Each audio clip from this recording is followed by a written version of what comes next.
Muy buenos días. Agradecemos su asistencia a la versión número 22 del Día de la Competencia de la Fiscalía Nacional Económica, que en esta ocasión abordará el tema Defensa de la libre competencia en los mercados digitales.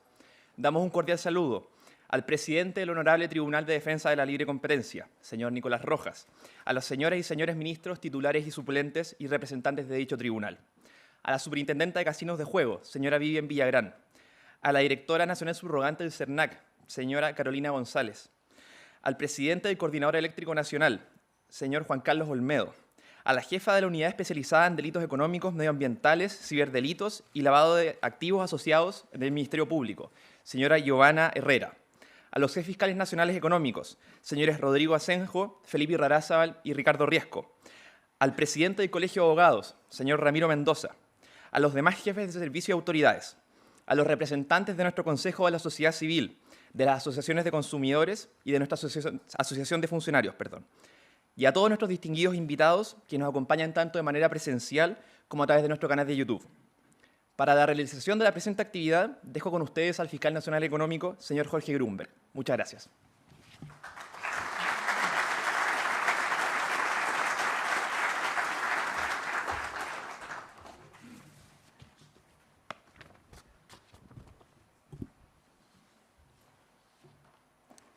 Muy buenos días, bienvenidos a la 22ª versión del Día de la Competencia.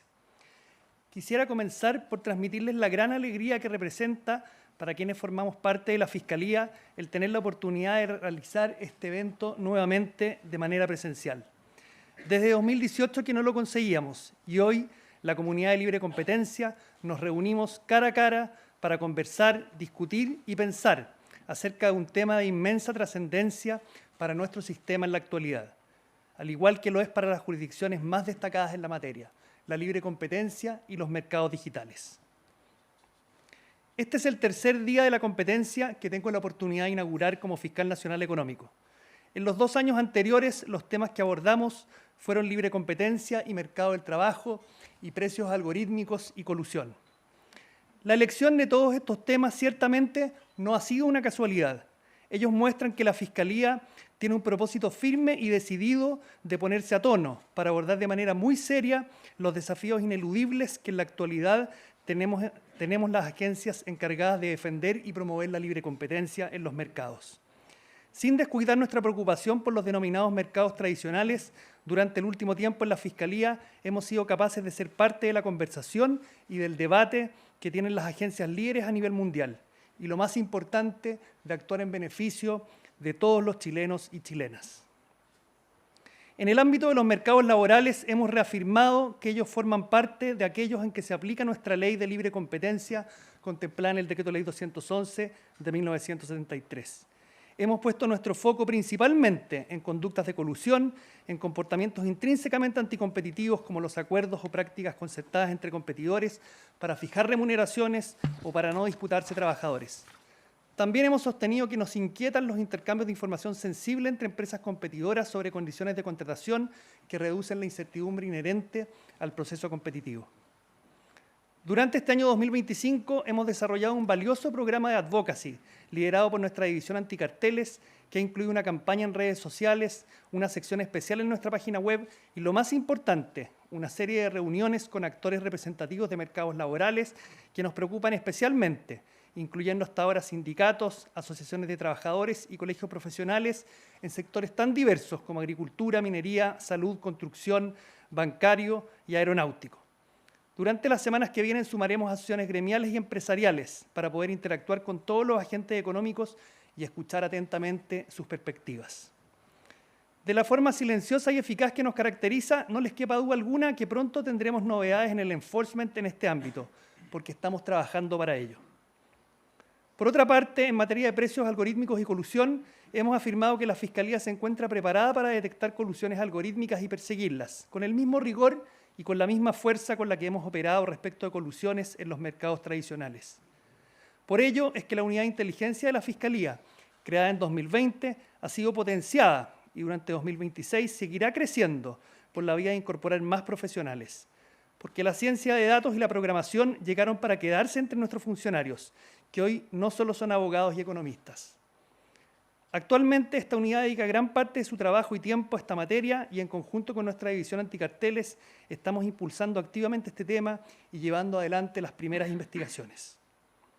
Las empresas tienen el deber de no poner la tecnología al servicio de propósitos anticompetitivos y nos encargaremos de que ello se cumpla. Y ahora, en lo relativo al tema que en esta jornada nos convoca, quisiera partir por recordar que el fenómeno de la digitalización ha constituido uno de los cambios económicos y sociales más profundos de las últimas décadas. La tecnología se ha integrado de manera creciente en nuestra vida cotidiana y en sectores esenciales de la economía. Lo observamos en el comercio, la banca, el turismo, el transporte, las finanzas y los medios de comunicación, entre muchos otros. Sin duda, su irrupción ha sido transformadora y con certeza lo seguirá siendo cada vez más. La libre competencia también ha debido adaptarse a este escenario. Si bien el progreso económico siempre ha exigido ajustes en este ámbito del derecho, los cambios propios de los mercados digitales representan probablemente desafíos más significativos que los vividos en etapas anteriores del desarrollo industrial. Estos mercados se caracterizan por la ausencia de costos incrementales tradicionales, por importantes efectos de red, por el manejo de grandes volúmenes de datos y por la posibilidad de operar simultáneamente en distintos lados del mercado, configurando verdaderos ecosistemas. Estas condiciones permiten que el poder de mercado se adquiera, consolide o se pierda con una rapidez que antes no conocíamos.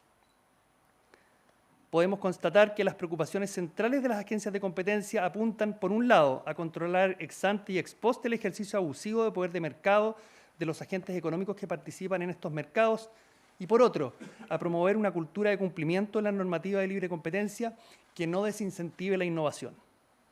Los desafíos son evidentes. El dinamismo de los mercados digitales ha dado lugar a nuevas formas de conductas anticompetitivas que no siempre pueden ser abordadas con las herramientas tradicionales de análisis. Sin embargo, conviene recordar que varias de estas características ya se han manifestado antes en otros mercados y contamos con experiencias afines que hoy nos ayudan a enfrentarlas. Apenas asumí en el cargo de Fiscal Nacional Económico, afirmé que los mercados digitales serían una de nuestras prioridades institucionales. Actuar en ellos nos exige rapidez en nuestras investigaciones, eficacia y precisión a la hora de intervenir y sensibilidad para poder entender negocios dinámicos. Nuestro desafío en esta materia no pasa solo por analizar problemas competitivos en mercados que son complejos. Uno de los aprendizajes más claros que se desprende de los casos que durante el último tiempo hemos observado en el derecho comparado, especialmente aquellos vinculados a grandes plataformas, es que la defensa de la competencia también debe ser oportuna. Así, debemos tener la capacidad de adelantarnos y actuar preventivamente antes de que las estrategias de consolidación de poder de mercado generen situaciones en que intervenir sea extraordinariamente costoso y difícil. En ese contexto, resulta saludable que se internalice que la protección de la libre competencia y del dinamismo tecnológico no son objetivos contrapuestos, sino que elementos que deben coexistir. En la Fiscalía Nacional Económica tenemos la firme convicción de que nuestra institucionalidad de libre competencia contemplada en el Decreto Ley 211 permite abordar apropiadamente los desafíos que nos plantea la economía digital. De ello da cuenta la experiencia que progresivamente hemos ido adquiriendo en la materia, tanto a propósito de la persecución de las conductas anticompetitivas más graves, como son los abusos de posición dominante y la colusión, así como el ejercicio de las herramientas preventivas más relevantes con que cuenta la Fiscalía, como son los estudios de mercado y el control de operaciones de concentración. La textura abierta del artículo 3º, inciso 1 del Decreto Ley 211, en conjunto con la caja de herramientas potente y diversa que nos ha entregado el Congreso Nacional, le otorgan a la Fiscalía la posibilidad de evaluar y perseguir diversas conductas anticompetitivas en todo tipo de mercados, incluyendo, por cierto, a los mercados digitales. Esta estructura típica amplia y flexible permite que nuestro sistema institucional pueda aplicar e interpretar la normativa en función de la realidad cambiante de las estrategias y prácticas de los agentes económicos. Lo anterior es especialmente relevante en sectores dinámicos, como los mercados digitales, donde con frecuencia surgen conductas que no están expresamente mencionadas en las letras A a D del artículo 3º, inciso 2 de la ley, pero que igualmente pueden afectar o amenazar la libre competencia. Tratándose de conductas de abuso de posición dominante, la Fiscalía se ha estado desplegando proactivamente en el resguardo de la libre competencia en los mercados digitales, mediante investigaciones en industrias como el avisaje, el hospedaje y la mensajería digital.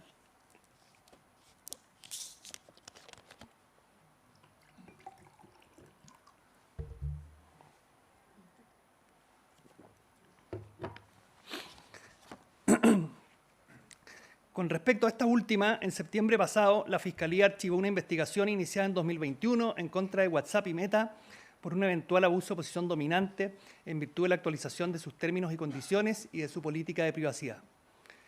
Si bien la Fiscalía no identificó la existencia de una conducta anticompetitiva, puesto que los cambios no implicaron un aumento en el uso de la información de usuarios que pudiera afectar el proceso competitivo, el caso pone de relieve cómo el análisis en los mercados digitales exige una evaluación rigurosa de la relación entre el tratamiento de datos personales y la libre competencia. En ese sentido, las empresas que cuentan con poder de mercado pueden tener incentivos a recolectar información con la finalidad de explotar su posición de dominio, lo que puede conllevar riesgos desde una perspectiva competitiva. El hito más destacado en esta materia de conductas unilaterales consiste en el requerimiento que presentó la Fiscalía en contra de Google en mayo de este año.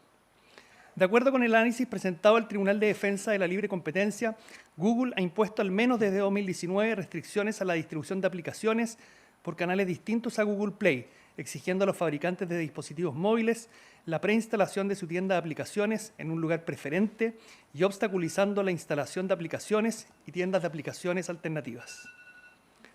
Asimismo, Google ha obligado a los desarrolladores de aplicaciones a distribuir sus bienes digitales utilizando exclusivamente su sistema de facturación propio, prohibiendo informar y o redirigir a los consumidores a métodos de pago alternativos. Estas prácticas son particularmente graves para la libre competencia, atendido el poder de mercado sustancial y la posición dominante con que cuenta Google en los mercados afectados. En virtud de lo anterior, la Fiscalía solicitó al tribunal que sancione a Google con una multa de aproximadamente 89 millones de dólares, además de que le exija cumplir con una serie de medidas preventivas, correctivas o prohibitivas, entre las que se encuentran no condicionar el acceso a sus servicios a la preinstalación de Google Play, permitir tiendas y sistemas de pago alternativos, eliminar acciones que desincentiven su uso y no imponer a futuro nuevas restricciones que limiten la libre competencia. Otro aspecto importante de nuestra institucionalidad es la facultad de la Fiscalía de suscribir acuerdos extrajudiciales con agentes económicos involucrados en sus investigaciones. Esta herramienta permite resolver en plazos razonables problemas detectados en nuestras investigaciones a través de remedios obligatorios, efectivos y exigibles, una vez aprobados por el Tribunal de Defensa de la Libre Competencia. En los mercados digitales esta herramienta resulta particularmente valiosa, puesto que se requiere que las autoridades de competencia sean cautelosas en la elección de las diversas formas de intervención debido a su rápida evolución y ciclos de innovación frecuentes. Ello obliga a buscar soluciones eficaces y eficientes que no desincentiven la innovación, pero que a la vez propicien una competencia intensa. Un caso reciente en que aplicamos esta facultad corresponde a los 3 acuerdos extrajudiciales celebrados con Uber Eats, Pedidos Ya y Rappi en noviembre de 2023, que dieron término a la investigación sobre restricciones verticales en el mercado de plataformas de delivery. En dicha investigación, la Fiscalía identificó la existencia generalizada de cláusulas de nación más favorecida o de paridad de precios, que impedían a los restaurantes ofrecer sus productos a menores precios en otros canales de venta, generando riesgos anticompetitivos, como disminución de la competencia entre las plataformas y aumentos de precios para los consumidores. Así, en virtud de dichos acuerdos extrajudiciales, se acordó la eliminación de este tipo de cláusulas.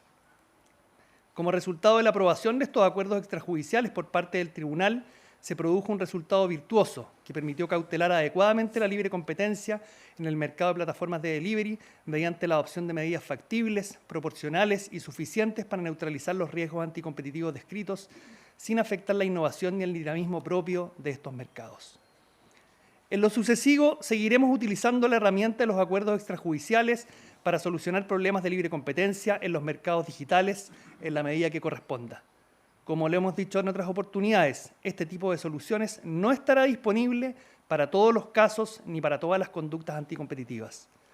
Por otra parte, es necesario que los agentes económicos internalicen que en ciertos casos, como por ejemplo aquellos en que exista mayor claridad acerca de la nocividad de una conducta por haber sido previamente abordada por nuestra institucionalidad, la Fiscalía exigirá que dentro de los compromisos que asuman las partes investigadas se contemplen pagos a beneficio fiscal con el objeto de cautelar la libre competencia en los mercados afectados.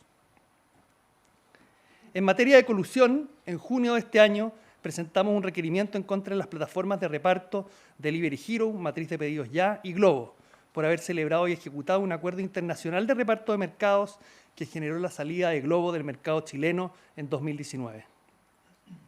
Este acuerdo se materializó mediante contratos de transferencia de activos firmados por ambas empresas, que además incorporaron cláusulas de no competencia por 3 años, buscando asegurar la permanencia del reparto de mercados pactado.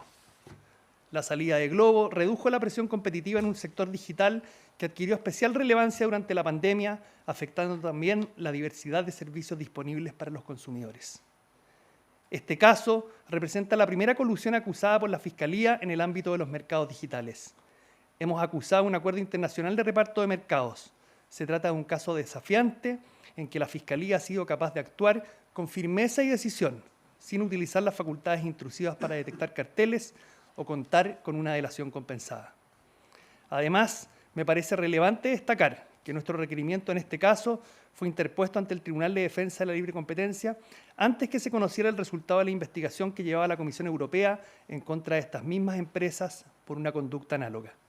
Ello me parece que refleja de manera muy clara la forma decidida en que estamos actuando para cumplir nuestro mandato legal de defender la libre competencia en los mercados digitales. A continuación, quisiera referirme a los estudios sobre la evolución competitiva de los mercados. Esta herramienta es clave en el ámbito digital porque nos permite comprender en detalle cómo funcionan estos mercados y cómo se están transformando, lo que a su vez habilita intervenciones tempranas. A partir de estos estudios podemos emitir recomendaciones a organismos públicos y agentes económicos, proponer cambios legales o reglamentarios o iniciar investigaciones de oficio cuando los antecedentes lo justifiquen. En este punto, quisiera recalcar una convicción que hemos ido consolidando en los últimos años en la Fiscalía. Si queremos que la libre competencia siga siendo una garantía efectiva para las chilenas y chilenos, no podemos dar la espalda al desarrollo tecnológico ni a la innovación. En la actualidad, una parte creciente de nuestra vida cotidiana, como lo señalé anteriormente, transcurre en los mercados digitales. En ese contexto, permítanme explicar por qué hemos decidido iniciar un estudio de mercado sobre el comercio electrónico de bienes físicos durables en Chile. ¿Qué consideramos oportuno observar desde la perspectiva de la libre competencia? ¿Cuáles son las particularidades de este mercado y qué estamos haciendo concretamente en este estudio? En primer lugar, ¿por qué estudiar los mercados digitales y en particular el comercio electrónico? La primera razón es porque son mercados que se han convertido en muy poco tiempo en piezas centrales del sistema económico. Para millones de consumidores, la primera vitrina ya no es un local comercial ubicado en la calle o un centro comercial, sino la pantalla del teléfono. Para miles de empresas y emprendedores, el principal canal de ventas es una plataforma digital. Y para la economía en su conjunto, el comercio electrónico es hoy un pilar que aporta crecimiento, productividad y oportunidades de entrada para nuevos actores. Pero el hecho de que un mercado sea dinámico, innovador y tecnológicamente sofisticado no significa por sí mismo que sea competitivo. Y la experiencia comparada nos lo recuerda con fuerza. En otras jurisdicciones, autoridades de libre competencia han identificado una serie de riesgos en el funcionamiento del comercio electrónico. Cláusulas de nación más favorecida o de paridad de precios que impiden o restringen a los vendedores la posibilidad de ofrecer mejores condiciones en otros canales. Prácticas de autopreferencia de plataformas que intermedian y al mismo tiempo compiten con los mismos vendedores. Esquemas de exclusividad que pueden cerrar el mercado a nuevos entrantes. Estructuras de comisiones y condiciones comerciales que en la práctica dejan a los vendedores con muy poco margen de negociación. En paralelo, se ha observado cómo el uso intensivo de algoritmos y datos puede facilitar estrategias de fijación de precios que, si bien pueden generar eficiencias en ciertos contextos, también pueden facilitar conductas coordinadas o discriminaciones de precios que terminan perjudicando a los consumidores. Es decir, el comercio electrónico no es necesariamente un territorio libre de problemas de competencia. Es más bien una cancha donde se combinan innovaciones procompetitivas con nuevas estrategias en que se pueden configurar riesgos para la competencia, los que merecen analizarse en forma detenida y proactiva. Dicho eso, permítanme detenerme en las particularidades del comercio electrónico como mercado. En primer lugar, y como ya mencioné, se trata de un mercado que ha crecido muy rápido. En pocos años, las ventas online de bienes físicos durables han pasado de ser marginales a representar una fracción significativa del comercio minorista en Chile. Este crecimiento se aceleró con la pandemia del COVID-19 y no constituyó un fenómeno transitorio que se revirtió después. La relevancia del comercio electrónico llegó para quedarse. Hoy, los hogares de distintos grupos socioeconómicos y de diversas regiones del país utilizan el canal online de manera cotidiana. En segundo lugar, se trata de mercados que, de acuerdo con lo propuesto por algunos autores, presentan características propias de los mercados de dos lados. Un marketplace es al mismo tiempo una vitrina para vendedores que quieren llegar a más consumidores y una puerta de entrada para consumidores que buscan variedad, precios competitivos y conveniencia. La plataforma intermedia estas dos caras, diseña las reglas del juego, fija comisiones, define condiciones de acceso y establece los mecanismos de búsqueda, recomendación y ranking. Esta estructura genera fuertes efectos de red, es decir, mientras más vendedores participan, más atractivo es el marketplace para los consumidores y mientras más consumidores lo usan, más interesante se vuelve para los vendedores. Esa combinación explica por qué algunas plataformas pueden crecer muy rápido y por qué, una vez que alcanzan cierta escala, puede resultar difícil competir con ellas, incluso para actores eficientes. En tercer lugar, el comercio electrónico es un mercado intensivo en tecnología y en datos. Requiere sistemas sofisticados de gestión de inventario, motores de búsqueda, algoritmos de recomendación, sistemas de pagos seguros, herramientas de publicidad y marketing digital y capacidades de analítica avanzada sobre el comportamiento de los usuarios. La información que se genera en cada interacción tiene valor competitivo y el acceso asimétrico a esos datos puede despegar aún más a plataformas incumbentes de sus competidores actuales o potenciales. Todo esto configura un entorno competitivo complejo, donde el dinamismo y la innovación coexisten con riesgos de coordinación, de exclusión y de explotación que debemos tomar en serio. En este contexto quisiera explicar brevemente qué estamos haciendo en el estudio de mercado sobre comercio electrónico y por qué lo consideramos especialmente relevante. Nuestro objetivo central es comprender cómo está funcionando desde la perspectiva de la libre competencia el comercio electrónico de bienes físicos durables en Chile. Queremos identificar si existen áreas en las que el mercado no esté operando de manera adecuada o en las que se observen riesgos significativos que ameriten recomendaciones de política pública, ajustes regulatorios o eventuales acciones por parte de la Fiscalía. Para ello hemos diseñado un arduo esfuerzo de levantamiento de información. En primer lugar, hemos solicitado información detallada a los diversos actores más importantes de este mercado. Me refiero a los principales marketplaces, a grandes retailers omnicanal, a operadores logísticos relevantes y a otros intermediarios que cumplen funciones esenciales en la cadena de valor del comercio electrónico. En segundo lugar, hemos enviado una encuesta a cientos de miles de consumidores a lo largo del país. A través de ella buscamos entender cómo eligen la plataforma en la que compran, qué tan sensibles son al precio, qué valoran en términos de tiempos de entrega, servicio al cliente y políticas de devolución, y hasta qué punto perciben que pueden cambiar de plataforma o de canal cuando no están conformes con las condiciones que se les ofrecen. También hemos tomado contacto y solicitado antecedentes a muestras amplias de vendedores o sellers, esto es, pequeñas, medianas y grandes empresas que utilizan plataformas de comercio electrónico para llegar a sus clientes. Finalmente, hemos sostenido entrevistas en profundidad con decenas de personas que trabajan en este ecosistema, porque ellos conocen en detalle la operación diaria y la dinámica del negocio. ¿Por qué es importante todo este esfuerzo? Porque la forma en que funciona el comercio electrónico dependerá en buena medida de cuán accesible sea el mercado para los nuevos emprendimientos y cuán protegidos estén los consumidores frente a prácticas que por la vía de restringir la competencia pueden terminar encareciendo sus compras o reduciendo sus opciones reales. Si este estudio nos muestra que el mercado está funcionando razonablemente bien, podremos confirmarlo con evidencia y brindar certezas a los agentes económicos y a la población. Si en cambio detectamos ámbitos en los que la libre competencia está siendo limitada o amenazada, tendremos una base sólida para recomendar ajustes regulatorios y o proponer cambios en ciertas prácticas que se dan en el mercado o bien de iniciar investigaciones de oficio en caso de que los antecedentes lo justifiquen. En cualquiera de esos escenarios, el resultado será el mismo: un mejor entendimiento de un mercado que ya es central para la vida económica del país y una institucionalidad de libre competencia que se toma en serio el desafío de acompañar la transformación digital con una política de competencia clara, previsible y efectiva. Ese es el compromiso que hemos asumido en la Fiscalía y ese es el espíritu con el que estamos llevando adelante este estudio de mercado sobre comercio electrónico. Con rigor técnico, con apertura al diálogo, con mirada preventiva y sobre todo con la convicción de que la libre competencia en los mercados digitales no es un lujo, sino una condición básica para que el bienestar que promete el desarrollo tecnológico llegue efectivamente a todas y todos.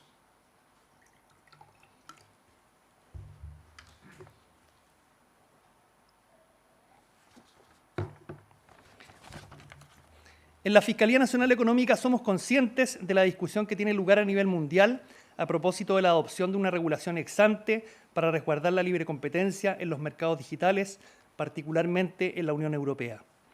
Si bien estamos siguiendo con interés lo que ocurre en ese continente, por ahora nos parece que no es claro que la solución a los problemas competitivos de los mercados digitales sea sin más trasplantar a Chile este complejo entramado normativo destinado a regular a las denominadas Big Tech. En la Fiscalía estamos convencidos de que nuestra institucionalidad de libre competencia es capaz de lidiar con los desafíos que nos plantea la economía digital y hemos estado dando un testimonio claro de ello. En ese contexto, la elección de nuestro invitado de hoy no es casual. El profesor de la Escuela de Derecho y de la Escuela de Negocios de la Universidad de Pensilvania, Herbert Hovenkamp, proviene de Estados Unidos, una jurisdicción que desde hace años y con mucha fuerza ha estado aplicando su legislación de libre competencia para hacer frente a los problemas competitivos que ocurren en los mercados digitales. El profesor Hovenkamp es un prolífico autor de diversas y muy influyentes publicaciones en materia de derecho de la competencia. Es conocido en los Estados Unidos como el decano del Antitrust y en el año 2008 recibió de parte de la División Antitrust del Departamento de Justicia el premio John Sherman por sus contribuciones de toda una vida al derecho de la competencia. En su más reciente libro, titulado Tech Monopoly, publicado en 2024, aborda cuestiones centrales acerca del rol que le cabe al derecho de la competencia en los mercados digitales. Para la Fiscalía Nacional Económica es un honor y un privilegio poder contar en este 22º Día de la Competencia con un académico de su trayectoria y prestigio, a fin de reflexionar sobre estos temas tan relevantes para nuestra institucionalidad. Le agradecemos especialmente su generosidad al haber aceptado nuestra invitación. A continuación, los dejo con el profesor Herbert Hovenkamp. Muchas gracias.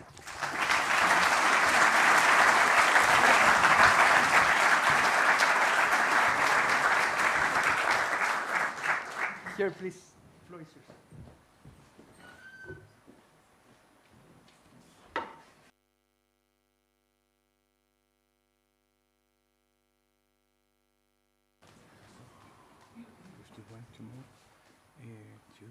Use this one. This one, yes.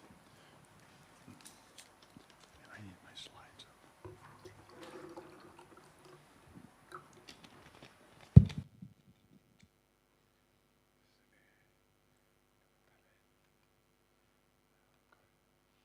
Excellent. Thank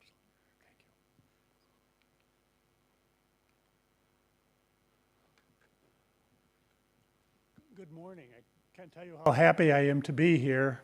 And how impressed I've been with both Chile as a country and with your antitrust division here and all the wonderful work that they've been doing. I hope my comments can add a little bit to what you've already been doing. I want to talk today a little bit about antitrust policy in digital networks on the internet. My comments will be fairly general. They'll be somewhat U.S. focused because that's where I do most of my work. But today we think of digital networks as both dominant and collaborative. The ones that get into trouble the most frequently are the dominated ones, but the others can get into trouble as well. Two examples of collaborative networks that are dominant in their markets are the telephone system, which supplies virtually universal telecommunication. However, the system itself is operated by many, many firms. Many of them are in competition with each other, such as, for example, the cellular phone carriers. And even though they are agents within the same network, we have no difficulty treating their various agreements as collaborations that are reachable in the case of the U.S. under Section 1 of the Sherman Act. Email, one that we don't think about very much, is also a dominant network in which literally thousands of firms called clients supply email services with a certain amount of standard setting and collaboration so that messages can arrive safely at the place where they are sent. There is no dominant email carrier. Apple Mail is quite large. Gmail is quite large. Outlook, Microsoft's Outlook is actually quite a bit smaller. But it is very much a collaborative network in which people can have multiple email addresses. They can switch from one to another. And it actually has not imposed very many antitrust problems. Now, with respect to dominant networks, dominated networks are firms like Microsoft, Google, Alphabet, Apple. Those are networks that were largely created by and where most of the decision making is directed by a single firm. That is, Microsoft created the Microsoft ecosystem, which includes the Windows operating system, its browser, originally Internet Explorer, and today today, and then its search engine, Bing, and Microsoft Office. And they are all designed so that they work quite well together. They share some of the same commands. But in many of these dominated networks, a good example is Amazon, many of the constituencies are themselves agents with independent business powers. So for example, 2/3 of the business conducted on Amazon is conducted by independent merchants. Subject to some limitations, they have the power to set their own prices. Price fixing among them is and has been reached under the antitrust laws, as would any other agreement regarding exclusion or standard setting or anything like that. So while these things are single networks, for many antitrust purposes, we treat them as compilations by a multiplicity of firms. And finally, some networks are dominated, but not dominant in their markets. For example, just 2 weeks ago, Judge Boasberg concluded that Facebook was not a dominant network, at least for purposes of Section 2 of the Sherman Act, after he looked at substitution data, the data about how customers respond to price or quality changes within the network and how quickly they can switch to other alternatives, and importantly, which alternatives they switch to, and concluded that YouTube and TikTok should have been put into that market along with the firms that the FTC acknowledged. And as a result, even excluding YouTube, Facebook's market share fell below 54%, and Judge Boasberg could not find any U.S. antitrust case that has ever condemned a firm of monopolization on a market share no higher than 54%. Interestingly, the highest degree of substitution in the Facebook case occurred with YouTube, where most people substituted when they left Facebook for another site. If YouTube had been included in the relevant market, then the market share would very likely have dropped well below 50%. Okay, so one of the first questions then that you confront in dealing with networks is when do they have market power?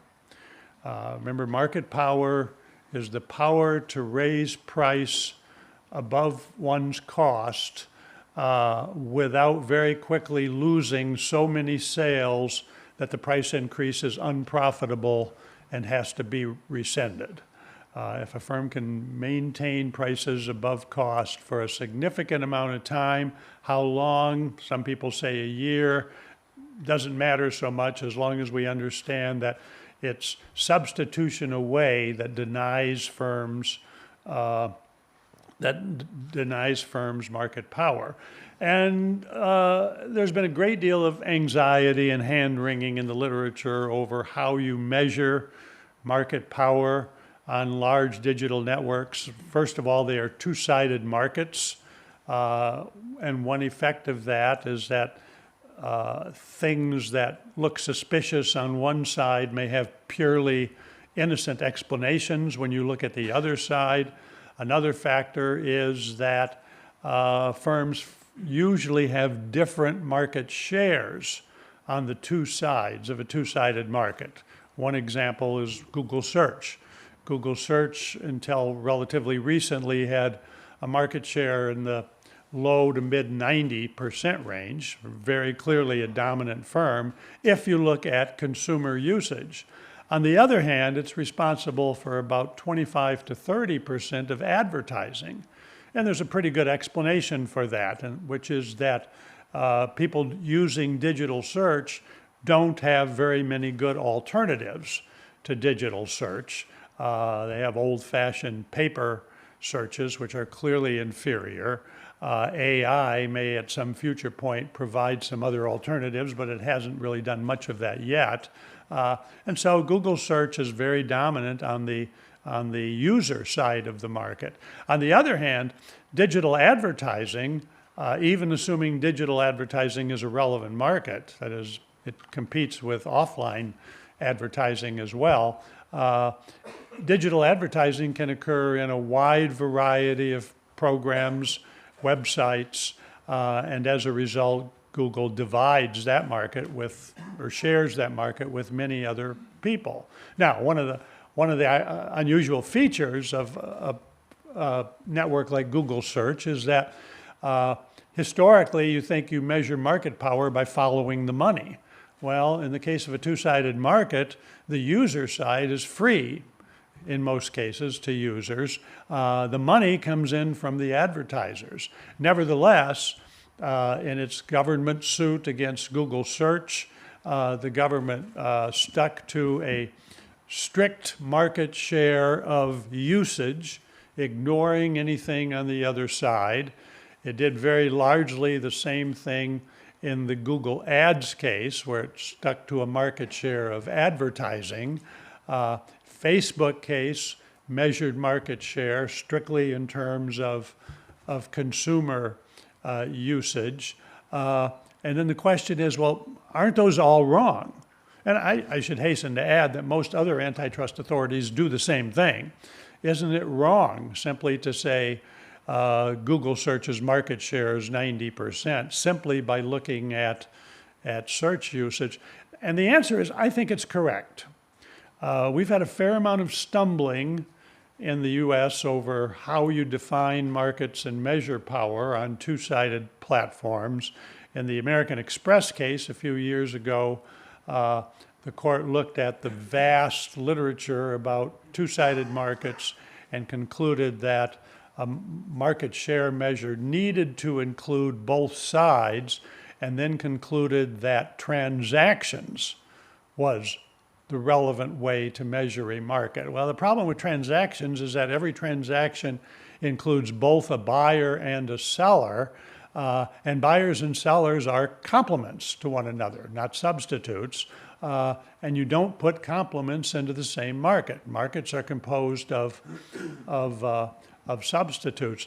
I think as a prima facie matter, the antitrust agencies who look simply at one side of the market are probably doing it correctly, even if it oversimplifies reality a bit. First of all, a very important thing to remember is that market power attaches to products, not to firms. And so by the same token, market power attaches to products, not to platforms. So you can't simply talk about whether a platform has power. I mean, I'll give you an example. Microsoft has around 60 to 70% of the market for operating systems for desktop and laptop computers. It has something like 4% of the market for search. Its Bing search engine runs in the 4 to 5% range. It has barely 0.1% in the market for operating systems for handheld devices, where it plays a very, very distant third to the Apple system and the Android system. So you can't simply talk about the market power of the platform.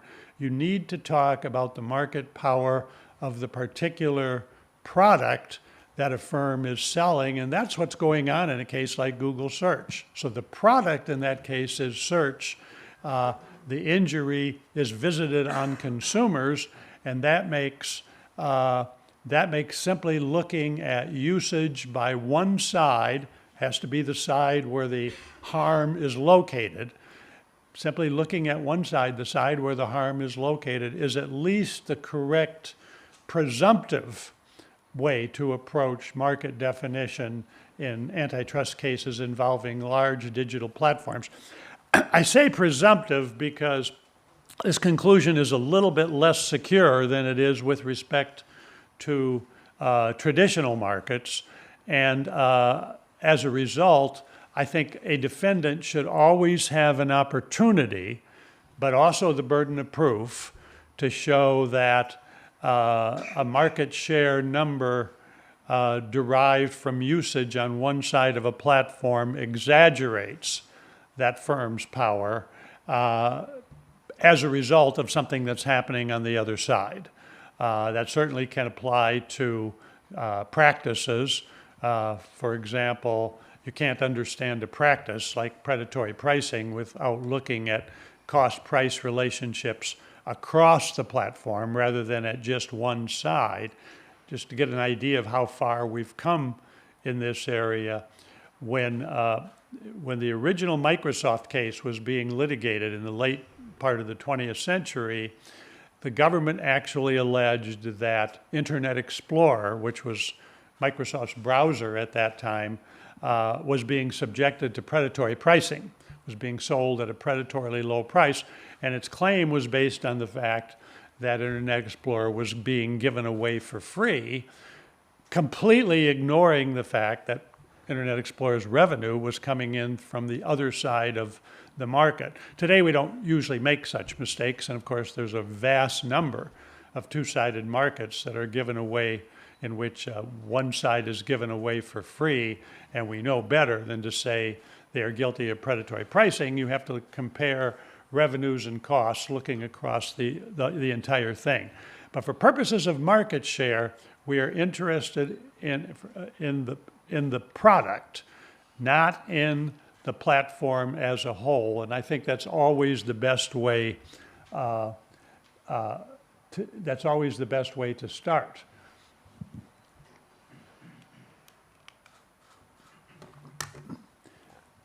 Another enormous qualifier, which the courts have not been doing as well at, is the qualifier on power when it's assessed from market share and we're talking about digital markets.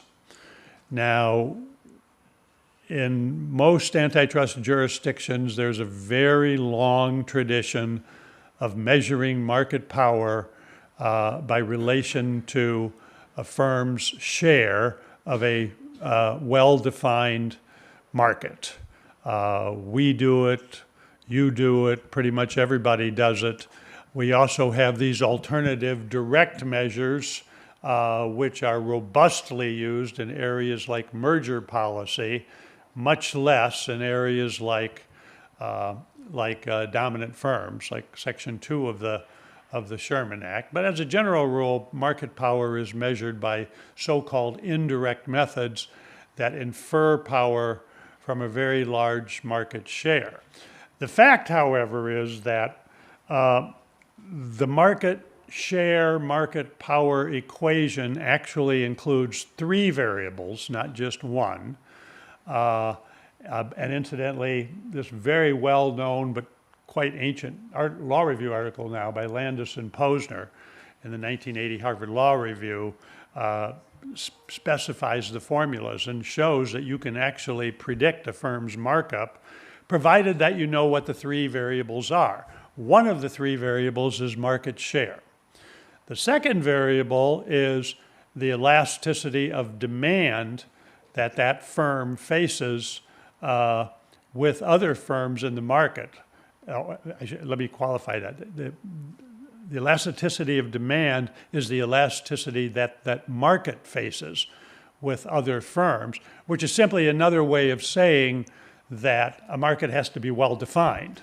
What does that mean? Well, that means when a market is well defined, that means that if it's perfectly defined, there would be no substitution whatsoever between things inside of the market and things outside of the market. That virtually is never the case. So what we look for is areas where the degree of substitution is relatively small. And as the market is better and better defined, market definition becomes a better metric for assessing market power. With a poorly defined market, you can prove practically anything you want. I think that was one of the errors made in the Facebook case. The government, the Federal Trade Commission, got all wrapped up in accusing Facebook of dominating a social network site for networking that was attractive to friends and families. So a kind of socially oriented network. What it should have done is looked much more closely at actual substitution rates. That is to say, kind of the lay intuition about markets is that you compare things that look alike and put them in the same market on the basis of those physical properties. That's not a very economically serious way to approach market definition.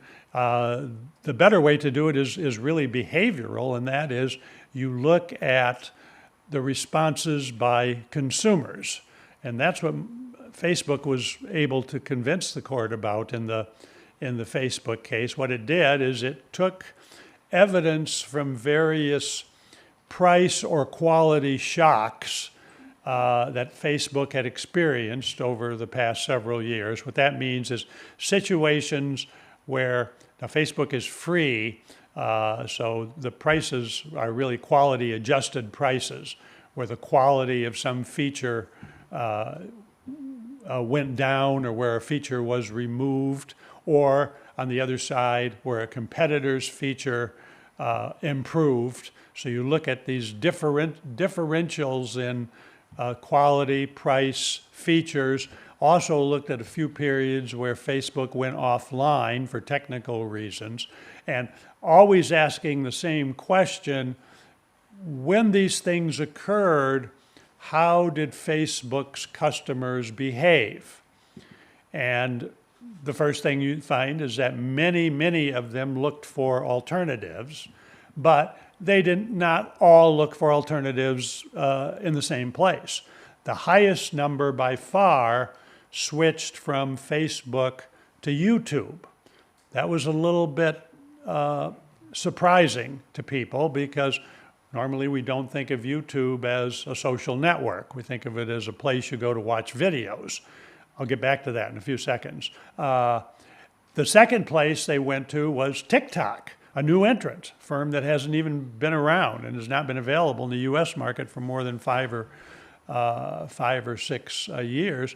And actually, customers went to those two alternatives in greater numbers than the firms like Instagram and Snapchat and MeWe, which the FTC alleged were included in the relevant market. And so looking at that substitution data, the court said, well, clearly Facebook and, YouTube and TikTok need to be included in the relevant market.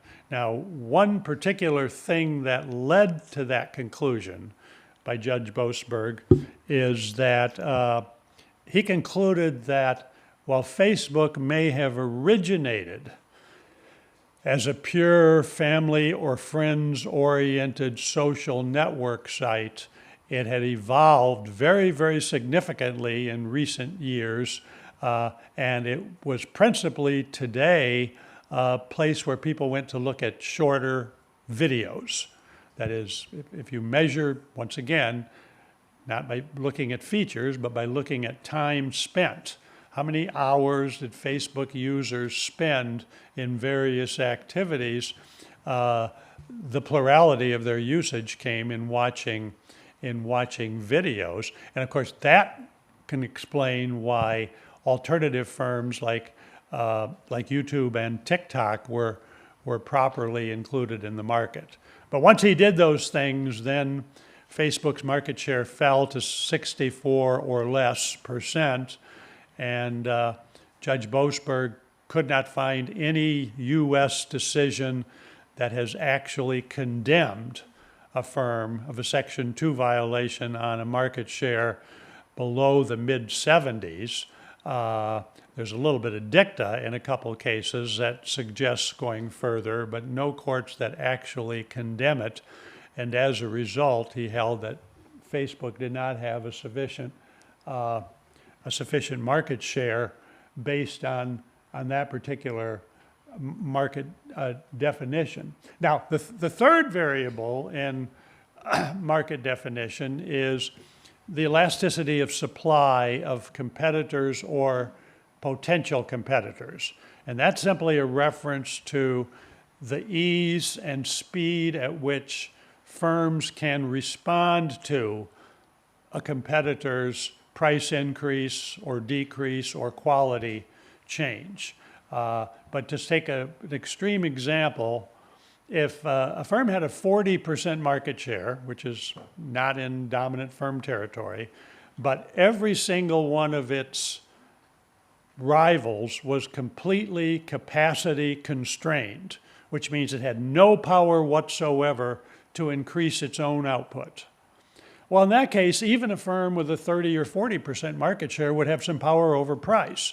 It would be able to reduce its own output, and market output would go down as well because the competitors would not be able to fill that in, to fill the defendant's reduced output in with their own increased output, okay? On the other hand, if every firm in the market is able instantly, almost costlessly, and without significant limitation, able to add users or add usage time to its own offerings, then even a firm with a relatively high market share lacks power. And one feature of digital markets, of course, is that entry can be hard, and it is for many of these large digital platforms, but the cost of adding an additional user is typically extremely low, approaching zero. There might be a few telecommunications costs or record-keeping costs, but signing up an additional user to a platform that already exists imposes very, very low costs. And furthermore, for users to add hours to their current usage in response to someone else's changes of policy is also extremely easy. It's not like older style tactile markets where, you know, if the price of cars goes up, Ford raises the price of cars, can Toyota and General Motors fill in with their own to keep prices level? Well, they're going to have to build more cars. They may have to build more plants before they can build those cars, okay? Digital markets typically do not confront anything like the same set of capacity constraints to the extent that they can very quickly and at very low cost pick up any output reduction on behalf of the largest firm, then that particular market share seriously exaggerates its market power. So my own belief is that Facebook's effective market power was really much less than its 54% market share increased, because all of its rivals, YouTube, TikTok,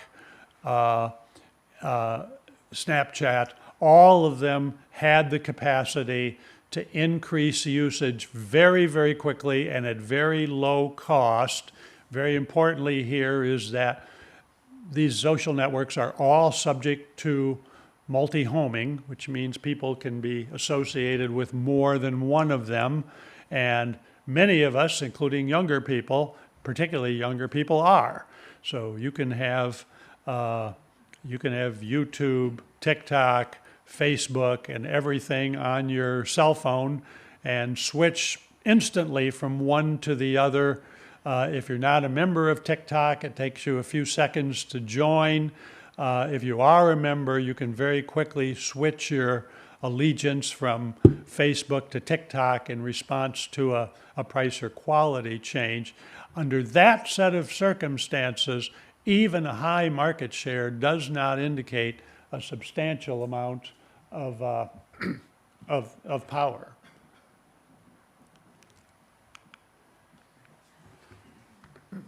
Okay, then another issue that comes up with respect to digital platforms is the distinction between unilateral and collaborative conduct.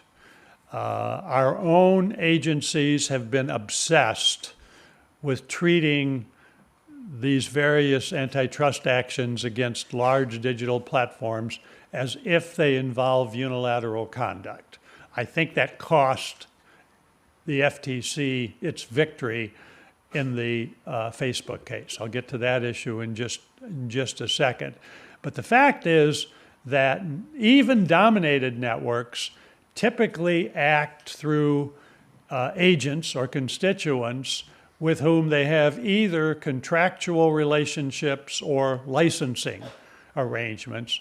And for both of those, there is conspiratorial capacity. That is, we think of the arrangement between the two parties to a contract as an agreement under Section 1 of the Sherman Act, and we also think of the relationship between two parties to an intellectual property license as an agreement. And so all of these cases could have been brought as collaboration cases. In the Google search case, the principal claim was that Google was paying enormous amounts of money, as much as in the mid-20s billions dollars annually, to Apple to make Google search its default search engine. But for smaller companies, it was always the same thing. It was a payment of a large amount of money to get Apple or some other implementer to behave a certain way vis-a-vis Google search. It was a classical restraint of trade, a market division agreement for payment, or payment to stay out of a market, payment to limit one's output in a market. Those are all things that classically fall under Section 1 of the Sherman Act, and when that happens, they are condemned under much more aggressive standards. We can go after things like joint ventures on 30 to 40% market share, where for unilateral conduct, we insist on a much higher number. Same thing was true of the Google ad tech cases. All of them involve arrangements for buying and selling of advertisements, and as a result, they all involved multilateral conduct. The Facebook case, by the time it went through the litigation process, was really reduced to two issues, one of which was the acquisition of Instagram, one of the fellow networks that the FTC conceded was in the market with Facebook. Of course, Facebook owns it. And then the other one was WhatsApp, a very popular, commonly used chatting application that Facebook bought about 10 years ago. Those two acquisitions were completely challengeable under either Section 1 of the Sherman Act or today, more likely, Section 7 of the Clayton Act. And if they were challenged, they could have been prosecuted on much lower market shares. That is to say, once the FTC decided to bring the Facebook case exclusively under Section 2 of the Sherman Act, it was held to the structural standards that Section 2 of the Sherman Act requires, and that's why Judge Boasberg dismissed the complaint after concluding that the defendant's market share was only in the low 50%. We routinely condemn mergers on much, much lower market shares. Our own merger guidelines in the U.S. will condemn a merger where the market share of the post-merger firm exceeds 30%, or in more concentrated markets where the HHI, the Herfindahl reading, exceeds 1,800%, which can very frequently lead to merger illegality of firms in the 10, 15, 20% range, depending on the structure of the remaining market. I don't think it's a sure thing that the FTC would have won the case had it proceeded under Section 7 of the Clayton Act, but I think it would have had a far, far better chance given what Judge Boasberg eventually concluded about Facebook's market share. The ironic and I think quite indefensible thing in the case of the Facebook case is that that case is governed by our federal rules of civil procedure. Those rules strongly encourage plaintiffs to combine their various causes of action based on the same operative facts into a single complaint. That is, we don't want people to keep writing seriatim complaints. We want them to put all of their counts together. And so the sensible way to bring a complaint in the FTC versus Facebook would have been for the FTC to issue a 2-count complaint. 1 count under Section 2 of the Sherman Act, which is the count that it used, but then a 2nd count under Section 7 of the Clayton Act, in which the court would then be invited to adopt Clayton Act merger standards rather than dominant firm standards. And I think there's every possibility that the court would have come out the other way on the Section 7 issue, even though it ruled against the Federal Trade Commission on the Section 2 issue. With respect to other unilateral conduct, one thing about digital platforms is that they tend to blur the line between unilateral and collaborative conduct. And one of the principal ways they do that is through the use of computer code. Pretty much anything you can achieve between two parties by means of a contract, you can also do for a digital platform by means of properly developed code. So for example, the reason that you as a iPhone or Android user are tied historically to either Apple's App Store for your software purchases or Google Play for your software purchases on the Android. The reason you're tied to them is not because you signed an agreement, not because you accepted a tying agreement between the phone platform and the purchases of your software. No, it's because those exclusivity provisions are written into the code, and you cannot install a third-party app without judicial intervention. You cannot install a third-party app for accepting processing payments on those phones. And you can kind of go right across the board with tying agreements on digital platforms and see that the great majority of them are not executed by contract. They are executed by computer code, which customers lack the skills to change. That has a couple of important implications. One is that tying arrangements given effect by computer code are more durable and easier to enforce. If you've got to enforce a contract requiring customers to behave a certain way. And then you've got to be able to detect their violations. We're talking about hundreds of millions of customers, and that can get to be quite problematic. And in various industries, firms have had a great deal of difficulty using classical tying arrangements to manage customer behavior. A good example is the repeated efforts of computer printer manufacturers to tie their printers to their own ink cartridges, which if they do by contract, that means they've got to be able to catch people who use a non-standard or generic ink cartridges. And so what they did instead is that many printer manufacturers today, they switched to digital codes, perhaps a code reader on both the printer receptacle and the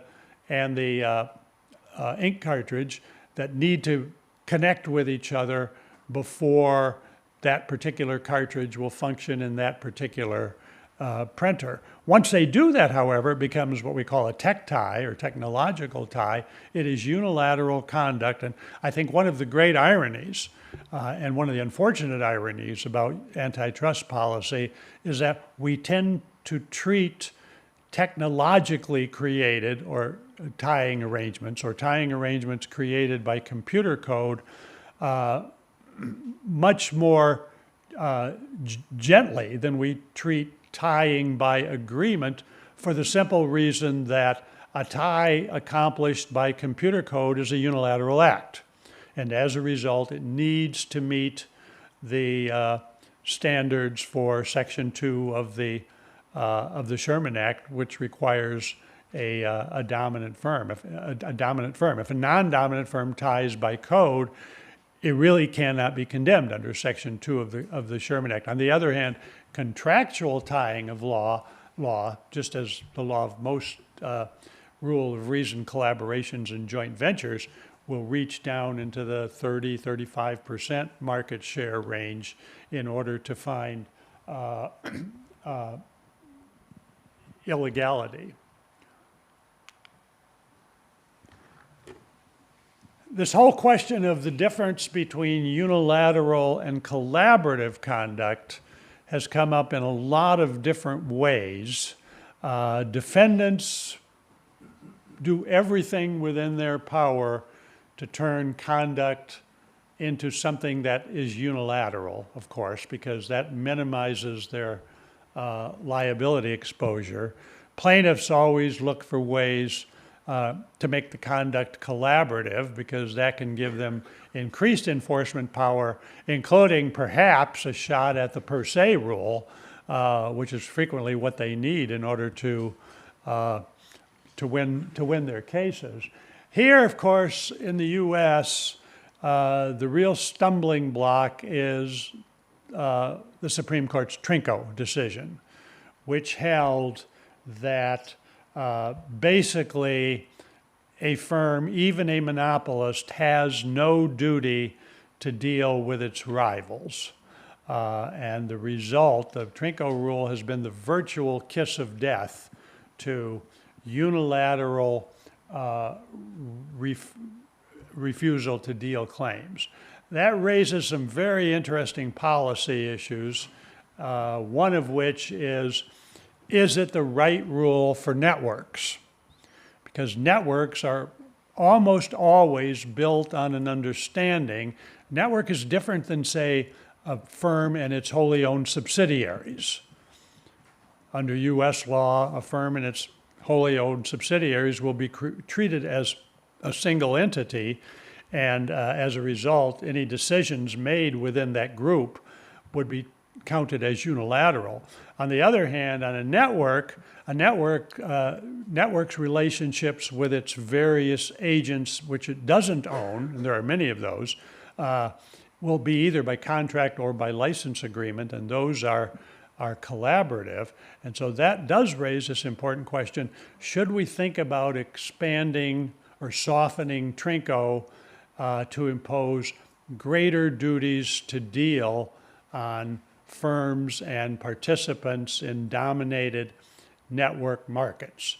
Because one characteristic of these markets is that they are frequently dominated by one firm that does business in certain areas, but then they have third-party agents who also do business in those areas in competition, operating under license agreements or contracts. Then later on, when the dominant firm changes its mind and pulls the plug, does Trinco preclude liability in those cases? I believe this is an issue that needs substantial rethinking, but that the Trinco rule is too harsh when we think about networks. Now, I should add to that Trinco itself arose within the telecommunications network. The two real parties in interest in Trinco were Verizon, which was an incumbent local exchange carrier at that time, moving on into nationwide carriage and cellular carriage. And its rival was really a subsidiary of AT&T. And when the AT&T subsidiary began functioning less well, the plaintiff alleged a breach of Verizon's duty to deal, and the court held that there was none, never even addressed the fact that the two parties, the two telecommunications parties, were both participants in the same network. One way to get around the problem is with a little bit of an expansion of the Aspen skiing rule. Now, the Aspen skiing rule survives. In Trinco, the court expressly declined to overrule it. But the Aspen skiing rule involved a situation where you had two firms that had originally been involved in a collaborative program. It was very low tech. It was ski lift tickets in Aspen, Colorado, and the two competing ski companies had a program for sharing a common all Aspen ticket. And then the larger of the two, ski company, reneged on that promise and basically left the plaintiff with only a single mountain and a single ski lift, and its market share plummeted.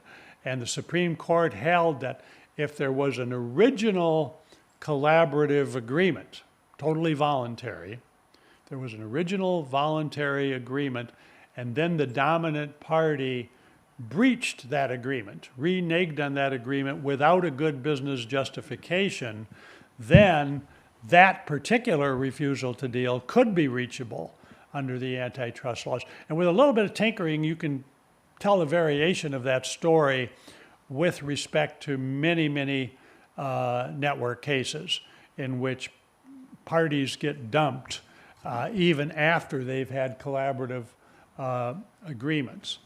Today, the biggest Trinco issue currently in front of the Supreme Court, although I think they're starting to dry up because the court denies cert in more of them, has to do with whether the Trinco rule applies to remedies. Now, that was a proposition. So the issue is, okay, Trinco says there is no generalized duty to deal with rivals. And now the question is, can an antitrust remedy be fashioned that requires a dealing order? And most recently in the Ninth Circuit, in a case called Epic Games. Epic Games is a large maker of digital games that wanted access to the platforms of both Apple and Google devices, and eventually won in the Google case and won under state law, but not under U.S. law in the Apple case. But one of the issues in fashioning a remedy was whether the court could fashion a remedy that required either Apple or Google to deal with Epic Games' demands that it permit what Epic Games really wanted to do is something called side loading, or enable users of Epic Games to purchase higher game levels or other accessories directly through the gaming website without having to go through Google Play in the case of the Android phones or the App Store in the case of Apple phones. And the Ninth Circuit said basically that's fine. The severe limitation on duties to deal in the Trinco case applies to a dominant firm's duty to deal in the market generally. It does not limit the ability of a court to fashion a remedy in a case where an antitrust violation has already been found. In these cases, it was tying violations, not just refusals to deal.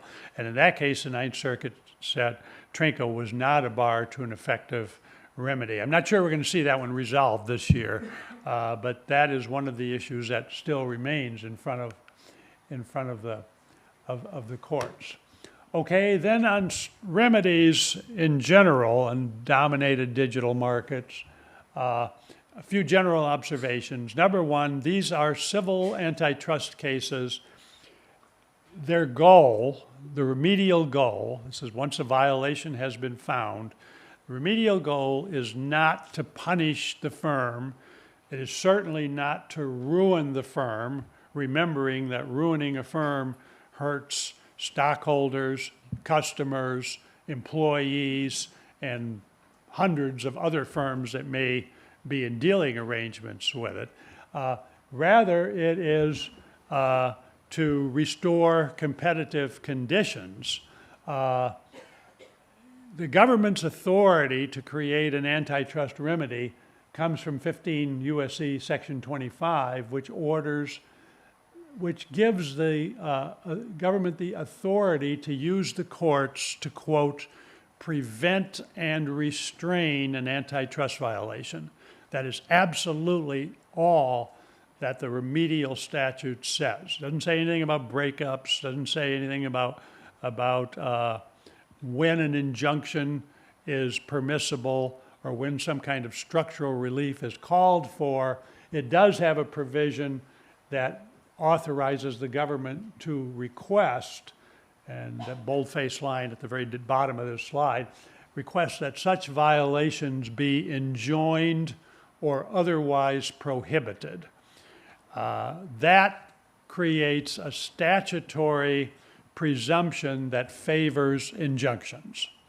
That is to say, the default or preferred remedy in the case of a Section 2 violation should be an injunction, and as a result, the stampede of people, and in the U.S. it's a big stampede on the antitrust left of people who they write books with titles like "Break 'em Up," because, they're always looking for opportunities to break up firms. Breakups are not the preferred remedy within the U.S.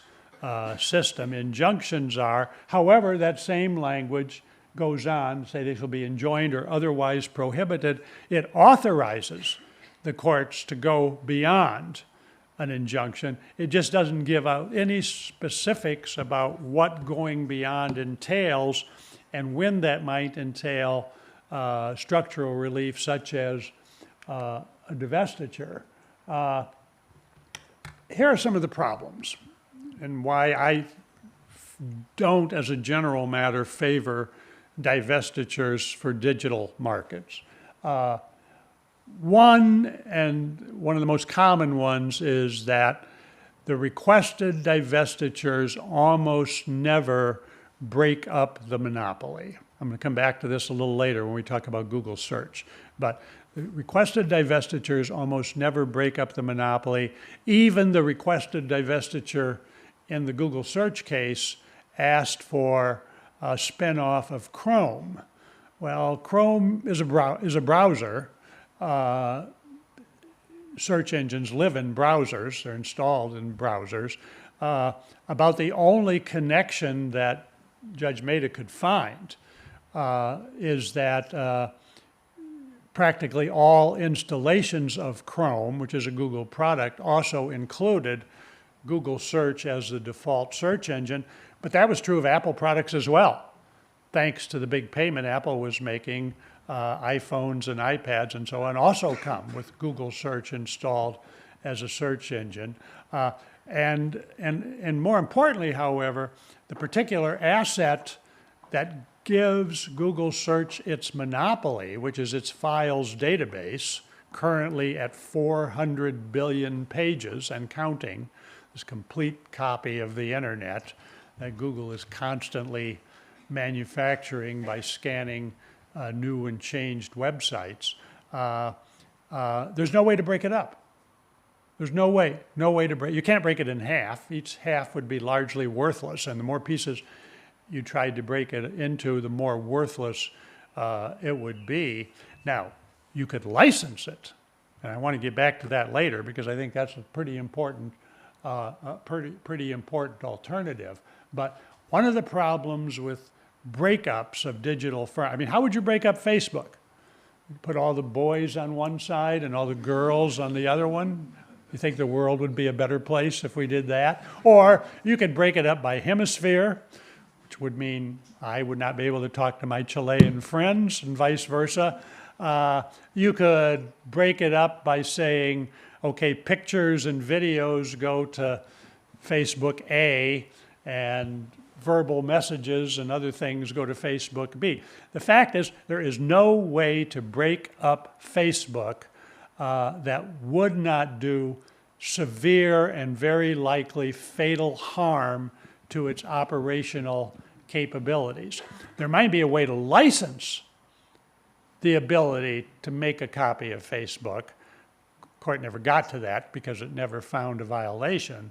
But the one thing you cannot do is break up. I mean, when we talk about breakups in markets, you know, we kind of use this mental illustration of a farm where, you know, you've got a large farm and grows corn, and if you want, you could break it into 3 or 4 pieces, and you'd end up with 3 or 4 smaller farms. Each of them would keep on growing corn, and they would be in competition with one another. It just does not work that way in digital in digital markets. It's a truly rare case where a digital product can be broken up without doing severe damage to the quality or operational capabilities of the product itself. Another historical problem with physical breakups is the one that the United States already confronted in the 1911 Standard Oil case. Now that was the biggest structural antitrust case up to its time. Sherman Act was only 20 years old. There wasn't even a Clayton Act yet, but Standard was accused of monopolizing a nationwide market for petroleum products. Standard had been formed by a trust, a common law trust agreement that placed a number of individual companies under its common control. The thing is, those individual companies were all the product of state corporate law that limited the productive assets of a corporation to its own state.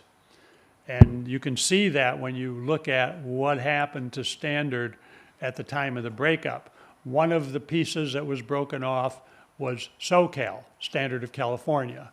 Another one was Exxon, which became Standard of Texas. A third was Saucony, which was Standard of New York. There was a Standard of Ohio, a Standard of Indiana, and so on. Each of these broken up firms fully retained its regional monopoly status, except over a smaller geographic territory. And so the result was you could not predict higher output and lower prices. All you could predict is that instead of having one nationwide monopoly, we now have, there were 33 firms involved, we now have 33 monopolies that cover smaller geographic territories, but they are still monopolies, and for the most part, they did not compete with one another at all. That is, the Standard of California's facilities competed in Standard in California, Standard of Ohio in Ohio, and so on. Licensing, on the other hand, compulsory licensing as a remedy, has the capacity to create perfectly competitive rivals. So for example, if I give 6 firms each a non-exclusive license to the Google Files Index database, I will have created 6 firms which at that instant would be perfectly capable of competing with each other for Google search. You never get that kind of result from a physical breakup in an old economy market. The Grinnell case did the same thing. The AT&T settlement, which broke AT&T, it did a lot of different things, but one thing the AT&T settlement did is it broke AT&T into 7 regional Bell operating companies in 7 different parts of the country. Most of them have merged back together by today, but that's not a recipe for improvement. We're going to keep the monopoly, we're just going to divide it up into 7 regions, and then we're going to have these very elaborate, difficult to enforce interconnection agreements to make sure that we still get one network out of the deal. That's not a very good recipe for increasing competition in a network. Now, vertical breakups are sometimes more justifiable, particularly if they create if vertical control creates opportunities for exclusive dealing. So there could be situations in which a vertical breakup is justified. There are several alternatives to divestiture. Jorge, how much time do I have? Okay. If you get bored, just leave. There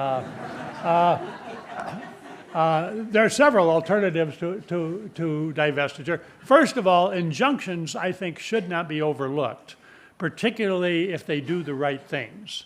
So, for example, the Microsoft case, the government wanted a breakup, okay? This is such an old story, I get tired of telling it. The United States government is breakup happy. They want breakups for everything. They have always asked for them ever since the Standard Oil case. They wanted a breakup in the Microsoft case. They wanted a breakup in the truly disastrous case against IBM, brought in the 1960s and finally dismissed in the early 1980s. And they have requested some kind of breakup in all of the current round of digital platform Section 2 cases. In the Microsoft case, the DC Circuit declined the request for a breakup. What it did do was it basically rewrote a whole lot of Microsoft's licensing agreements and contracts with various implementers. These were people like internet access providers, AOL, that sort of thing, rewrote them so as to remove their exclusivity provisions. Originally, those agreements all either favored Internet Explorer, which was Microsoft's own browser, or else insisted on Internet Explorer, and the court basically opened those up. And probably as a matter of luck, Google was kind of waiting in the wings with its own browser and moved right on in, and Microsoft's share of the browser market fell quite dramatically. Its share of the operating system market did not fall as much, but the thing was, the Microsoft case was not an attack on the operating system market position. It was an attack in which the harm was alleged to occur in the browsing market, and that market became substantially more competitive until today. Microsoft remains a fairly minor player in the browser market. Compulsory licensing, I'll get to a little bit, and interoperability. Data sharing is one thing, and particularly non-exclusive data sharing is one thing I think courts should be looking at more of, because it enables one feature of digital production, which is dramatically different from old economy production, is that digital productive assets typically cannot be divided, but they can be shared. Most old economy assets are just the opposite. If you want to break up Ford and it has 6 production facilities, you would spin off 3 of them. You wouldn't think of asking Ford to rent space in its plants to Chrysler or Toyota or someone else. But in digital markets, those kinds of solutions tend to work much better. That is, sharing these facilities is much better than trying to break them off. As I noted a few minutes ago, sharing can in fact produce full head-to-head competition. I think that's one of the genius aspects of Judge Mehta's decree in the Google search case. If it works out, there's a lot of experimentation, a lot of uncertainty, but if it works out, that decree will create roughly, we don't know the exact number yet, but a small number of qualified firms, people think it's somewhere in the range of a half dozen, who will receive a full but non-exclusive right to the entire Google search files database. And which would mean at that point, at that instant, they would be perfect head-to-head competitors. However, from that point on, each of them would then have to develop its own improvements and updates individually. And so he's looking to do 2 things at once. He's trying to create more real head-to-head competition in search, but also create a situation in which there's more room for product differentiation in search markets. In fact, we think one of the principal reasons that we have a dominant firm in search, Google, is that search traditionally has not been very easy to differentiate. DuckDuckGo tried it 8 or 10 years ago now with cloaked searching, secret searching. Everybody else immediately copied it. And so today, it's not like social network sites or buy-sell sites on the digital market, in which each of them has its own features and they're quite distinctive from one another. That's simply not the case with search. Most people regard search as search, kind of like, buying eggs, and some are just better at it than others, and uniformly the consensus position is that Google search, because of the size of its files index, is better than its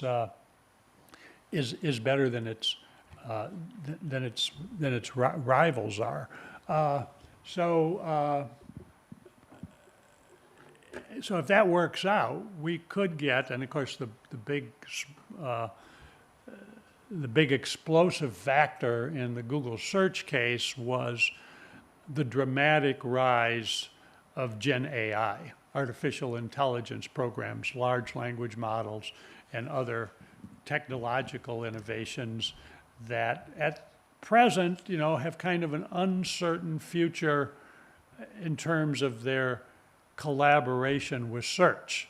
Clearly, AI aids search, and all the major search engines have incorporated AI features. Clearly, some AI engines are developing search engines of their own, like Perplexity. But right now, that market is in such an early stage, it's very hard to say who's going to, what it's going to look like or who's going to come out on top. And the most important thing that Judge Mehta warned about was that at the time of the trial was a year ago, August, there were no witnesses who were specialists in AI. It was barely mentioned as a factor, and the court, as well as the parties, very largely disregarded it. And then in a year's time, basically Judge Mehta found liability in that first case from 2024. Then the remedy was litigated for another year, including new testimony, new expert reports, and so on. And it was only during that second phase that suddenly AI comes up as this major wild card in search engine technology with a lot of uncertainty. I mean, there's a lot of people out there that have just absolutely sure that they know what's going to happen. But I'm certainly not one of them, and I suspect most of them are wrong. And Judge Maida, he was looking for evidence in the record, not just what somebody was saying in an op-ed piece or something. But he couldn't find very much about the future with respect to AI. So the wisdom of the remedy was that it created these licensees as head-to-head controllers of the full Google search database as of the instant of that the license took effect. But from that point on, they are expected to develop their own features, their own search features, their own AI features, and do their own keeping up with the very rapidly changing database on their own. And so the hope is that, you wouldn't need 6 of them to succeed, but if you had 3 or 4 who succeeded and each became rival and somewhat differentiated search engines, we would have a much more competitive environment than the one we have today. The other things that Judge Maida was concerned about was that if you overshare, then you end up creating nothing more than a regulated utility with competing agents at the back end. That is, what you don't want to have is a situation where Google provides all of the infrastructure, the entire database and everything else, and the individuals, agents who become licensees do nothing more than market those results to their various customers. So it would look kind of like the arrangement between the airlines and the travel agents, right? You don't increase airline competition by increasing the number of travel agents because they don't really have much of any control over airline competition. You're just increasing basically last mile competition by increasing the number of users at that end. So the Maida decision was intended to force a certain amount of competitive infrastructure to be shared. I think I've covered all of that. Okay, I want to say a few words about this remedy, which does not have much of a history as a remedy. It has a great deal as a structure, a set of structures that have been voluntarily adopted, and that is one way we can think of the problem of dominant digital networks.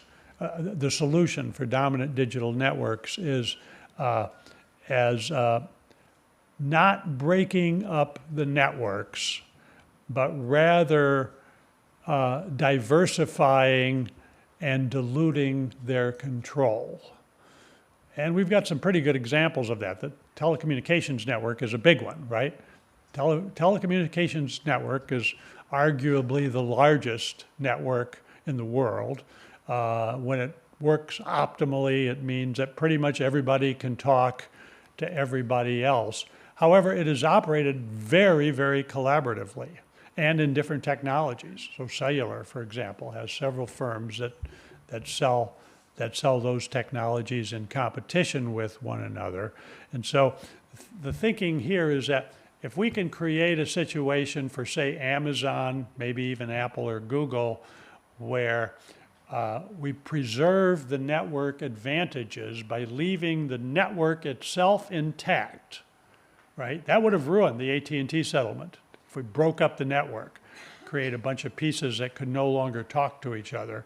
But if we can figure out ways to keep the network intact, but decentralize its control and perhaps even restore some of that control to competitive entities, then we can get the simultaneous advantages of a single network and competition. And we've achieved that to a certain extent in things like cellular communications, where today mergers between cellular carriers are covered. Price fixing, not as common, but when it does occur, we've had some in text messaging, some cases. But we've got a situation where we preserve the network, but we treat individual operators within that network as entities who are in competition with one another and are fully reachable under Section 1 of the Sherman Act. And there's a little list of cases, you may not be familiar with them, but both Terminal Railroad and Chicago Board of Trade, those are old cases. The Terminal Railroad case involved an agreement among several owners of railroad processing, loading, and cargo transfer entities, as well as two bridges across the Mississippi River. The whole consortium was controlled by this guy, Jay Gould, who was trying to monopolize the railroad industry. It was, in fact, a Missouri corporation, and the shareholders were the bridge companies, the warehouse company, and other freight handling companies. And they basically cartelized that market and created a bottleneck so that they could control all of the freight passing from east of the Mississippi to west of the Mississippi, or vice versa.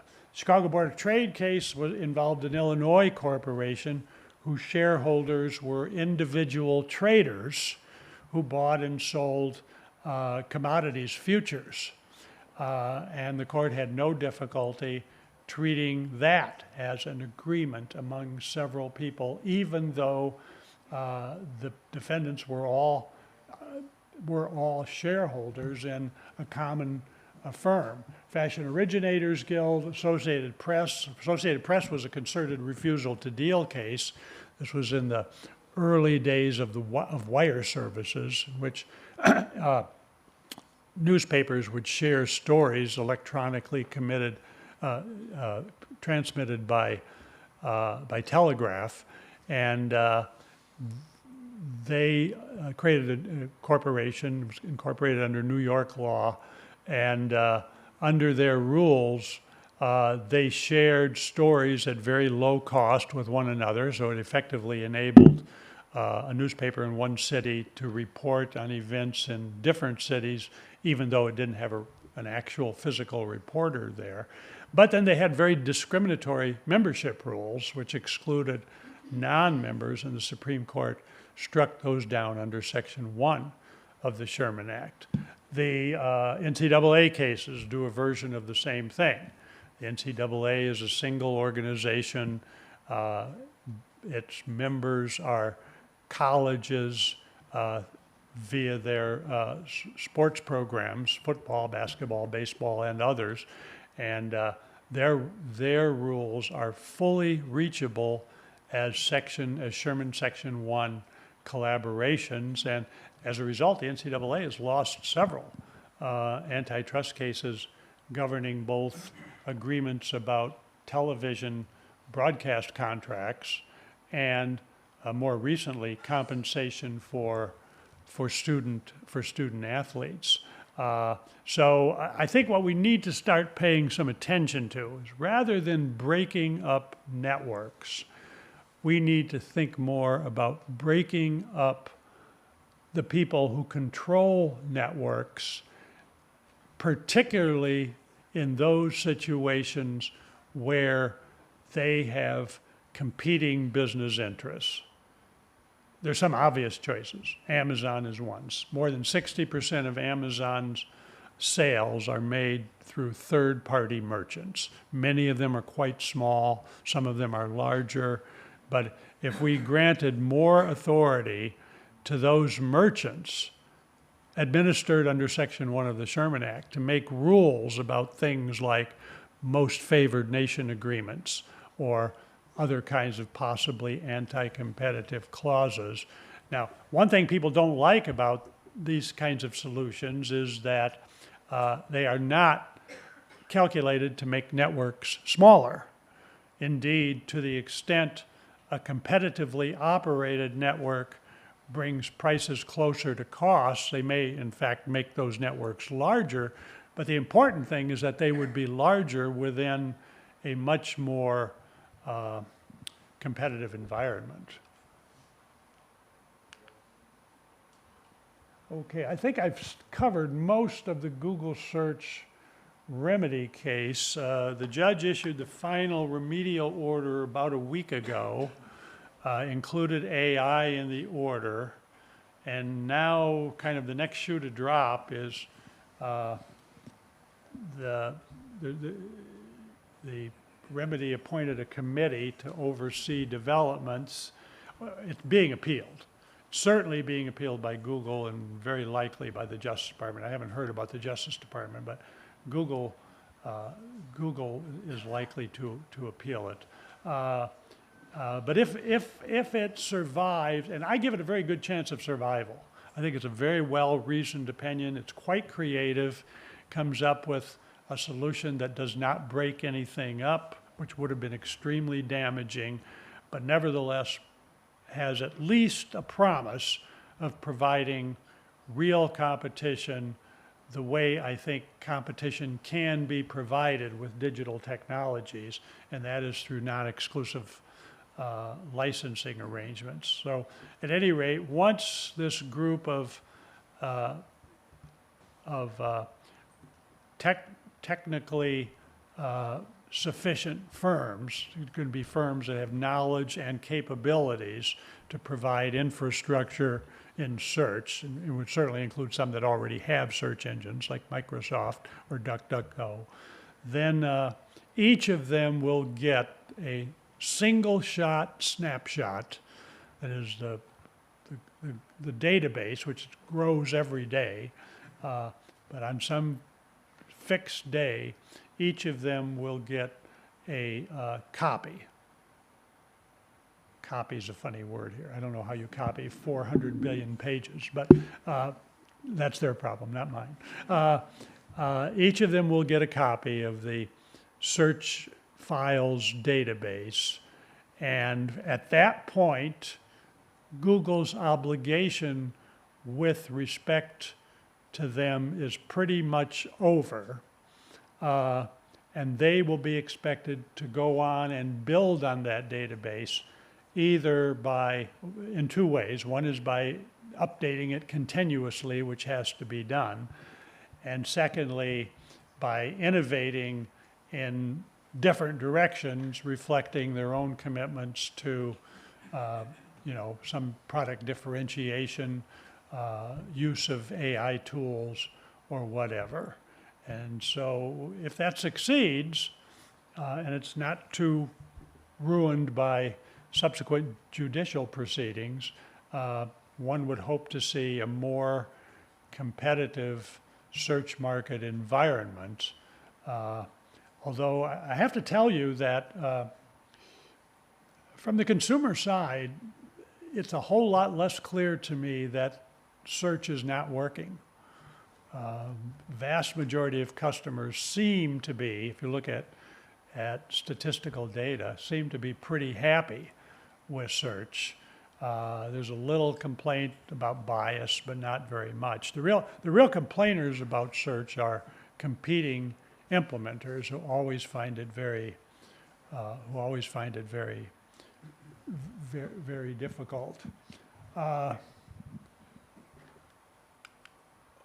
Okay, and I was asked to make a couple of comments about regulatory alternatives. Number one is I'm not in favor of statutes like the DMA that target purely digital markets for adverse treatment. And the main reason is that I think we're targeting the best performing part of the microeconomy for hostile intervention. At least within the US, the growth rate of digital markets has been multiples, currently 3.5 or so, 3.5 times faster than the old economy. More new firms are being formed there.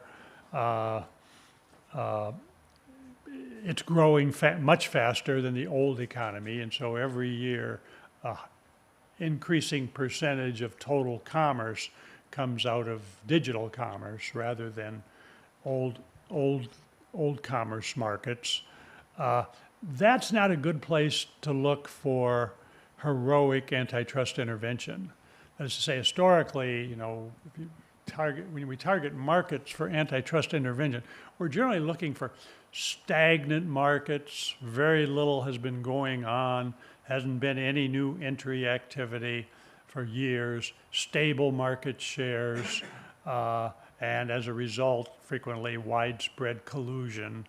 And so you think of, you know, cement always gets a bad rap for this, and probably deservedly so. But whatever set of criteria you come up with for identifying what the targets for aggressive antitrust enforcement should be, it's very, very rare that the digital economy would meet that set of standards. Now, one important thing is that once you look beyond antitrust, there might be a host of other problems. And this is something that particularly the neo-Brandeisians in America are always pointing out. You know, well, what about sexual abuses? What about taking advantage of children? What about violations of privacy? Yeah, there's all kinds of problems. Which of those depend on large size or large market concentration? I don't know. The point is, they are not antitrust problems. They're problems that need solutions, and frequently, at least intuitively, the problems are more likely to rise in markets with a large number of small firms than in a market with a small number of large ones. But if you stick to the goals of antitrust, which are high output, low prices, and unrestrained innovation, kind of the three-legged stool of antitrust, e-commerce does not give you a very good set of excuses for saying, hey, we ought to be passing a bunch of statutes that target digital markets for adverse treatment. We haven't passed one yet in the US. We have one under consideration, the AICOA, American Online Choice Act, which I don't think is going to pass anymore. It's been losing support. It had bipartisan support when it first was promoted in the early years of the Biden administration, but I don't think it's going to pass anymore.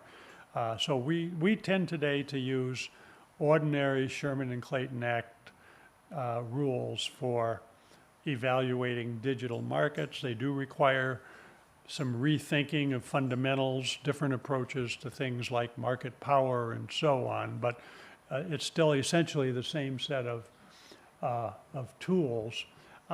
And for that reason, I'm equally skeptical about the use of large amounts of ex-ante regulation as opposed to ex-post adjudication.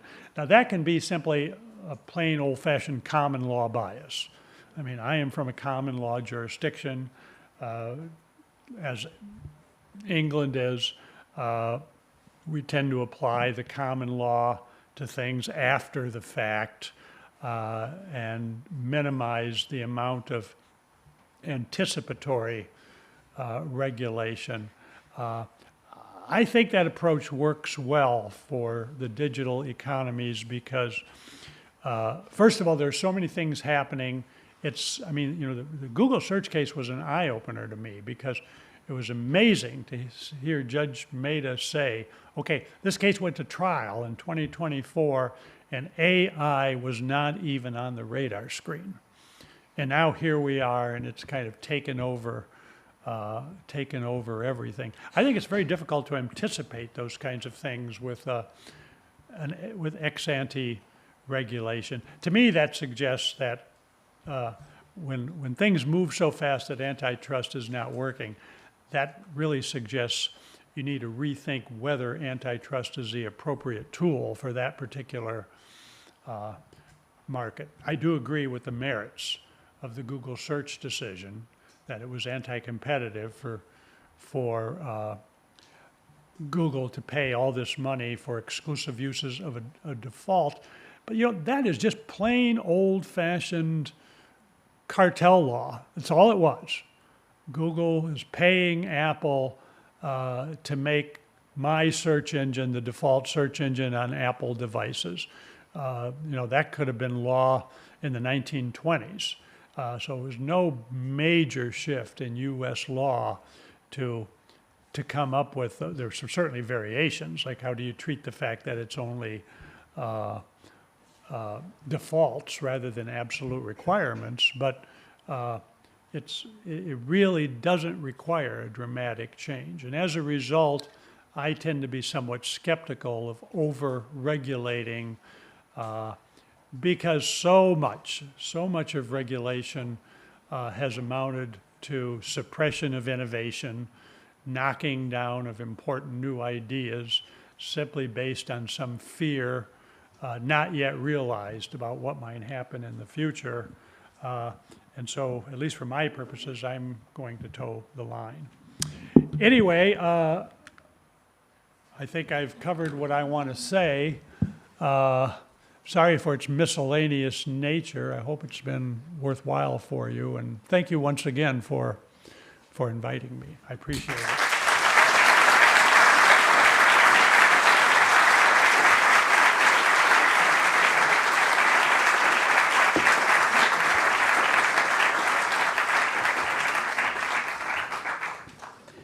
Bueno, además de agradecer la muy interesante presentación del profesor Hovenkamp, les damos las gracias a todos y todas los asistentes a esta versión número 22 del Día de la Competencia. Que tengan un buen día.